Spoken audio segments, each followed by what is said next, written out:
in the first place. So in the time being, yes, they are taking an action that is not matching with the state of of the Kingdom of Saudi Arabia, but they know in the near future how to manage this, and how can they can still keep their relationships with their biggest ally in the Middle East. And also UAE is not just like Saudi Arabia in this context, because these are the two biggest nations in the if we can call them in the Gulf region. So why do you think that the United States position towards the 30th of June was very much different towards the United States position during the 25th of January revolution in 2011? I mean, they had an ally who was Mubarak as well for very long years, and strong ties, and then when people wanted to topple him, they were with the people. Even though those who went out or took to the streets to protest against the Mubarak's government and administration before they escalated their demands to toppling him were very little compared to the millions of people who took out to the streets on the 30th of June against the Brotherhood. Well, if you recall, the American state exactly on the 25th, 27th, even on the 28th of Jan, they were still supporting Mubarak. They started to withdraw once they felt that his existence is impossible back at that time, and this is what Americans usually do. So they would always bet on the winning horse. They did not support Mubarak because they love Mubarak, but because they saw that this could be their man in the right man in the right place from their perspective back at that time. So when they felt that this card is not the winning card anymore, now let's try to find another one. On the other hand, Americans always are looking for like long-term stability from their points of view. So when they started to study the political situation in Egypt after the revolution of the 25th of Jan, they saw that the strongest and the most organized party on the ground is the Muslim Brotherhood. So they saw that this will serve their long-term strategies, because they have many affairs in many different places around the world. So in the first place, they are looking for, okay, we have here Egypt, so let's sell things here for 50, yeah, but I'm 15, sorry to interrupt you, years. because I always ask this question, sir. I mean, did they start supporting the Brotherhood after the fall of the Mubarak regime, or were they always supporting the Brotherhood for the past 20 years, not only in Egypt but in the region? If you see around Tunisia, Libya, it's the Muslim Brotherhood party under different political names that are running the region after the Arab Spring. Exactly. At the beginning of my speech, I said that they always prepare like contingency plans. So they have player number 1 and player number 2. So and definitely 3 and 4. So Mubarak was the first player for them. Now they have the second player back then, that was the Muslim Brotherhood. Now Mubarak is falling, then number 2 would take the place of number 1, number 3 would take the place of number 2. So they do not just like put all the eggs in one basket, as we say. So they are always like putting in mind that things might happen, and especially in the Middle East, where people are very emotional. We love and hate very quickly, and we also forget very quickly. So they understand this nature of the people here in the region. So yes, they have been supporting the Muslim Brotherhood during Mubarak's regime, preparing them once this regime falls, probably for this regime to take place afterwards. But the wrong calculations was that they expected that this would last at least for 15, 20 years. But let me talk about how, until this very moment we're talking now, the Obama administration is dubbing what's happening in Egypt as a military coup.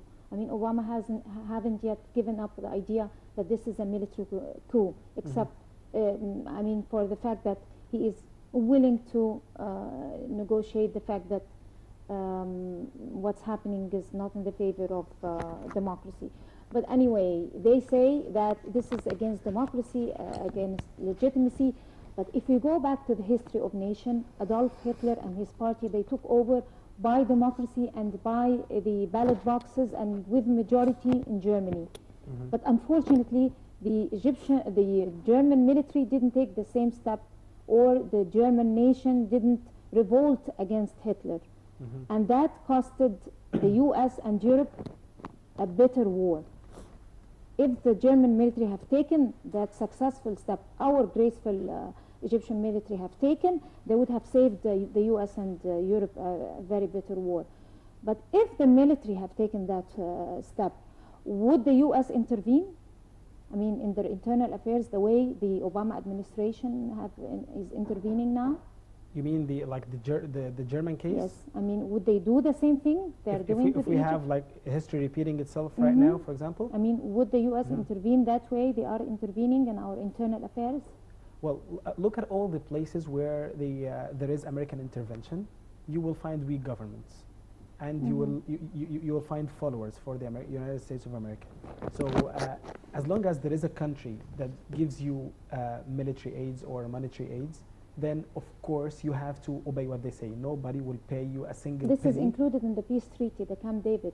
Yes, I If know. they stop the aid, this is a violation of the peace treaty. In general, in politics, when a country pays another country one single US dollar, then they will be asking for something. Nobody gives anything for free. So we have been receiving military and monetary aids from the US over the past 30, 40, maybe more years. Okay, so of course we, in a way or another, we are controlled. At least they have strong intervention in our internal affairs. But look at the German government, the French, the Japanese, the Chinese government. They are very strong. Economically, maybe they are not as strong as the US, but they are pretty close. So they cannot intervene over there because they do not have any sort of intervention. There is no door open for them to get in there. But look at all the places where America intervenes. You will find Africa in the first place, and you will find some countries in Asia. And of course the Middle East. These are the places where there is strong American existence and intervention. But look at Latin America, for example, when they rejected all the American aids. Now there is no American intervention in any of the affairs of any of the Latin countries, talking about South America and the Central America as well. But Europe is the same case. Look at the eastern part of Europe when they started to get rid of the USSR, and they started to deal and have strong relations with the US. Then you will find, especially in Central Asia, like Tajikistan, Kyrgyzstan, and this place of the world, you will find strong American intervention over there.